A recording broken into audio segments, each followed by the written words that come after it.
Hi friends, ముందుగా అందరికీ సంక్రాంతి శుభాకాంక్షలు.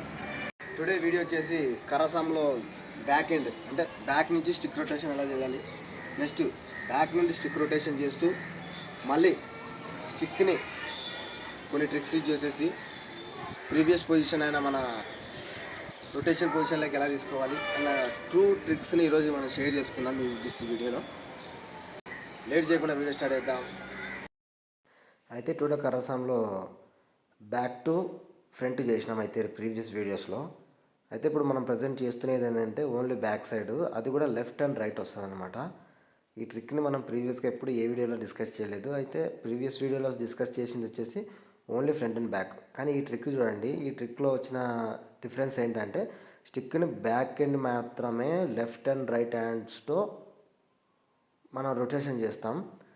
మనం ఇఫ్ ఇన్కేస్ ఎక్కడైనా పర్ఫార్మెన్స్ చేసేటప్పుడు ఇలాంటి ట్రిక్స్ అనేవి మనం యాడ్ చేయడం ద్వారా మన పర్ఫార్మెన్స్ అనేది చాలా బాగా కనిపిస్తుంది. అయితే ప్రాక్టీస్ చేసేటప్పుడు కొంచెం స్లోగా ప్రాక్టీస్ చేయాలి, ఎందుకంటే మనకు ట్రిక్ అర్థం కావాలి కదా.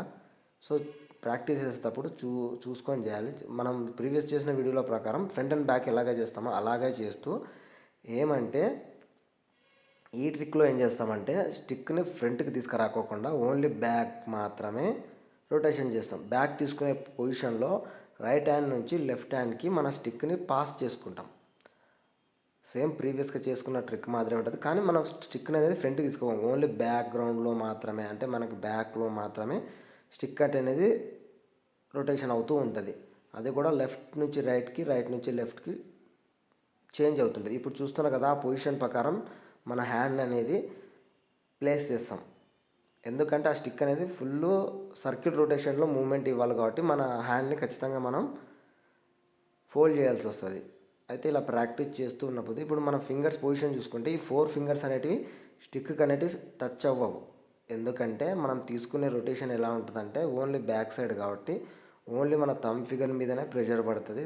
థంబ్ ఫింగర్ మాత్రమే స్టిక్ని హోల్డ్ చేస్తుంది. అదే మనం 4 ఫింగర్స్ని మనం యాడ్ చేసామనుకో రొటేషన్ అనేది హాఫ్ సర్కిల్ మాత్రమే జరుగుతుంది. అదే మనం తంబు పట్టుకున్నాం అనుకో, థంబ్ ఫింగర్తో పట్టుకున్నాం అనుకో రొటేషన్ అనేది ఇలా వస్తుంది. చూస్తున్నారు కదా, అలా రొటేషన్ అనేది అవుతుంది. అది ఎప్పుడు పాసిబుల్ అవుతుంది అంటే మనం ఎప్పుడైతే థంబ్ని ఫింగర్ని యూజ్ చేస్తామో అప్పుడు రొటేషన్ అనేది స్పీడ్ పెరుగుతుంది. మనం డైలీ ప్రాక్టీస్ చేసే కొద్దీ ఇలా స్పీడ్గా రొటేషన్ అనేది జరుగుతుంది. చూస్తున్నారు కదా, ఇలా డైలీ మనం చేసే ప్రాక్టీస్ని బట్టి బేస్ అయి ఉంటుంది మన దగ్గర వచ్చే స్పీడ్, మొమెంటం అనేది ఎలా ఉందనేసి. అయితే యూజ్ చేసేటప్పుడు ఈ ట్రిక్ యూజ్ చేసేటప్పుడు చాలా ప్రాక్టీస్ అనేది చాలా అవసరం. ఈ 4 ఫింగర్స్ అనేటివి ఖచ్చితంగా టచ్ అవ్వవు. ఓన్లీ థంబ్ ఫింగర్తోనే మనం ఈ ఓవరాల్ ట్రిక్ను మనం యూజ్ చేస్తాము. బాగా చూడండి, ఇప్పుడు అదే మనం థంబ్ ఫింగర్ పెడితే స్టిక్ అనేది ఫ్రీగా రొటేషన్ అవుతుంది. బాగా చూడండి, ఇప్పుడు చూసిన వీడియోలో థంబ్ ఫింగర్ యూజ్ చేస్తున్నాం కదా, అక్కడ ఇప్పుడు ప్రజెంట్గా అక్కడ స్లో డౌన్ చేసిన దగ్గర చూడండి, అక్కడ థంబ్ ఫింగర్ని ఏం చేస్తామంటే బెండ్ చేసి పెట్టింటాం. ఎందుకు? స్టిక్ని హోల్డ్ చేసి పెట్టుకోవడానికి.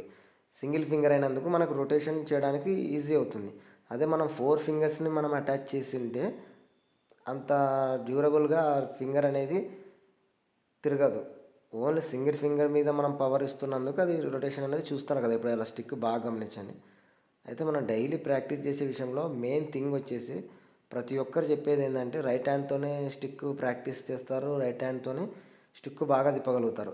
కానీ మేజర్ థింగ్ ఇంకోటి కూడా ఉంది, లెఫ్ట్ హ్యాండ్తో కూడా మనం ప్రాక్టీస్ చేస్తే బాగుంటుంది.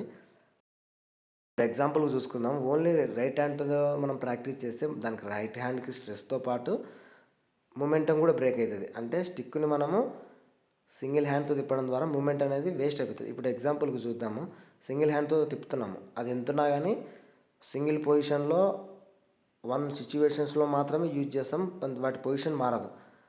అదే మనం 2 హ్యాండ్స్ చూసుకుందాం, ఇప్పుడు చూస్తున్నారు కదా, స్టిక్ పొజిషన్ అనేది మారుతుంది.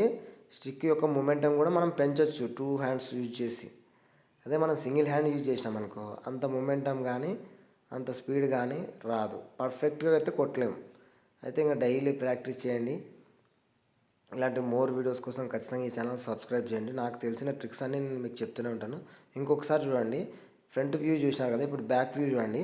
మనం పర్ఫార్మెన్స్ చేస్తున్నప్పుడు స్టిక్ని రొటేషన్ చేస్తున్నప్పుడు ఎంత క్లీన్గా కనిపిస్తుంది స్టిక్ రొటేషన్ అనేది.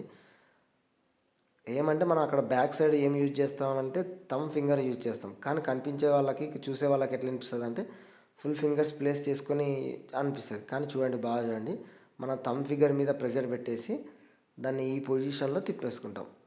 ఇంకైతే ఇంకొక ట్రిక్ కూడా చెప్తాను. మనం ఒక నార్మల్గా పర్ఫామ్ చేస్తే ఏమంత అనిపించదు, కానీ దీనికంటూ ఒక ట్రిక్ యాడ్ చేసుకొని స్టిక్ని మనం నార్మల్ ప్లేసెస్లోకి ఎలా తెచ్చుకోవాలి ఇప్పుడు చూస్తున్నారు కదా. అలా బ్యాక్ తీసుకొని ఫింగర్తో రొటేషన్ ఇచ్చేసి ఫ్రంట్కి నెక్ దగ్గర పెట్టేసి స్టిక్ని ఏం చేస్తామంటే రొటేషన్ చేస్తాం ఫ్రంట్కి.